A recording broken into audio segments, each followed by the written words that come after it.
Bismillahirrahmanirrahim. Assalamualaikum warahmatullahi wabarakatuh. Yang terhormat Ibu Arista Suharini selaku dosen pengampu studi pelayanan bisnis manajemen semester 5 Universitas Nahdlatul Ulama Surakarta, serta teman-teman yang saya sayangi, yakni kami dari kelompok 5 ingin mempresentasikan tema tentang perencanaan, pengorganisasian, pergerakan, dan pengendalian dalam studi kelayakan bisnis. Sebelumnya, perkenalkan saya Wahyunda Rohani serta rekan saya. Perkenalkan, nama saya Rizal Firalsyah. Perkenalkan, nama saya Nurmali Mahmudah. Baik, langsung saja untuk yang pertama untuk pemaparan materinya, yakni planning. Planning merupakan perencanaan, adalah memikirkan apa yang akan dikerjakan dengan sumber yang dimiliki. Perencanaan dilakukan untuk menentukan tujuan perusahaan secara keseluruhan dan cara terbaik untuk memenuhi tujuan itu. Manajer mengevaluasi sebagai rencana alternatif sebelum mengambil atau bertindak, dan kemudian melihat apakah rencana yang lebih cocok dan dapat digunakan untuk memenuhi tujuan perusahaan. Perencanaan merupakan proses terpenting dari semua fungsi manajemen, karena tanpa perencanaan fungsi-fungsi lainnya tak dapat berjalan. Yang kedua, pendekatan dalam pembuatan perencanaan, yakni ada 4: pendekatan atas bawah atau top down, pendekatan bawah atas atau bottom up, dan yang ketiga pendekatan campuran, dan yang keempat adalah pendekatan kelompok.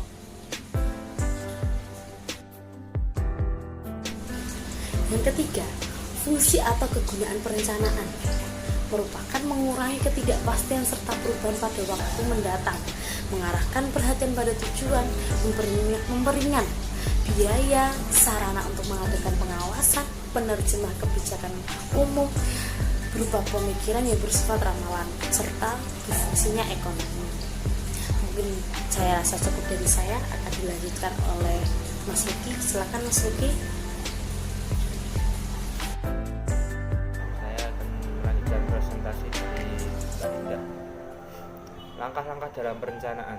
Langkah-langkah dalam perencanaan dibagi menjadi 4, yaitu merumuskan posisi organisasi pada saat ini, 2, menetapkan sasaran, 3, mengidentifikasi faktor-faktor pendukung dan penghambat menuju sasaran, 4, menyusun langkah-langkah untuk mencapai sasaran. Selanjutnya adalah pengorganisasian. Pengorganisasian atau organizing dilakukan dengan tujuan membagi suatu kegiatan besar menjadi kegiatan-kegiatan yang lebih kecil. Pengorganisasian mempermudah manajer dalam melakukan pengawasan dan menentukan orang yang dibutuhkan untuk melaksanakan tugas-tugas yang telah dibagi tersebut.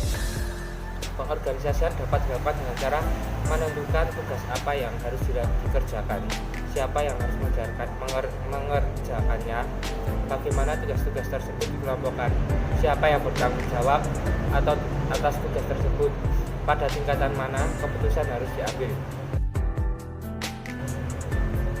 Selanjutnya adalah langkah-langkah pengorganisasian. 1, merinci seluruh pekerjaan yang harus dilaksanakan agar sesuai dengan visi dan misinya.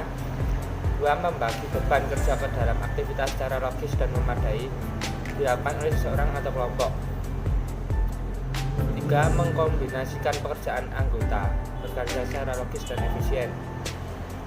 4, menetapkan mekanisme. Yang kelima, memantau aktivitas organisasi. Selanjutnya adalah elemen dalam struktur, yaitu ada 4: 1, spesialisasi aktivitas, 2, standarisasi aktivitas, 3, koordinasi aktivitas, 4, besar unit kerja. Selanjutnya akan saya kembalikan ke moderator. Baik, terima kasih Mas Luki atas pemaparannya. Kemudian akan dilanjutkan oleh Mbak Laili. Silakan Mbak Laili. Baik, terima kasih Mbak Indah. Di sini saya akan melanjutkan presentasi dari Mas Luki. Yang selanjutnya ada pergerakan. Aspek pergerakan atau pengkoordinasi merupakan bagian dari manajemen. Hendaknya diperkirakan juga apakah masuk manajemen proyek maupun manajemen implementasi bisnis. Kelak dapat berjalan baik sehingga ia dapat dinyatakan layak. Menyusun agar pergerakan ini dapat berjalan dengan baik, hendaknya dikaji dari beberapa sisi, seperti fungsi pergerakan yang harus terpenuhi, serta sikap dan perilaku seseorang pemimpin yang hendaknya memiliki memenuhi kriteria agar ia dapat menggerakkan bawahannya. Yang selanjutnya di sini ada gaya kepemimpinan.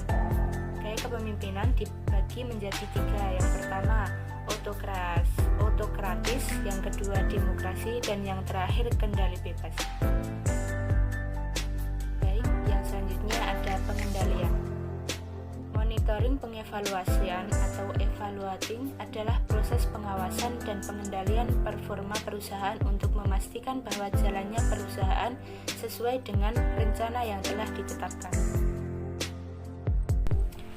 Yang selanjutnya adalah fungsi pokok. Di sini terdapat 5 fungsi pokok, yaitu mencegah terjadinya penyimpangan atau kesalahan dengan melakukan pengendalian secara rutin disertai adanya ketegasan-ketegasan dalam pengawasan. Yang kedua, memperbaiki berbagai penyimpangan yang terjadi. Yang ketiga yaitu mendinamisasikan organisasi. Yang keempat, mempertebal rasa tanggung jawab, dan yang terakhir adalah sistem pengendali yang efektif. Presentasi yang selanjutnya saya kembalikan kepada moderator, yaitu Mbak Indah. Silahkan Mbak Indah. Baik, terima kasih Mbak Laili atas pemaparannya. Baik, saya rasa cukup dari kelompok kami, pemaparan materi kami. Bila ada kekurangan kami mohon maaf. Serta semoga ilmu yang kami sampaikan atau materi yang kami sampaikan bermanfaat bagi Anda semua. Lebih bermanfaat lagi apabila Anda, kami, saya semua mempelajari lebih ulang lagi, memahami lebih lagi dan mengimplementasikannya dalam kehidupan nyata. Itu akan lebih bermanfaat dan lebih paham tentunya.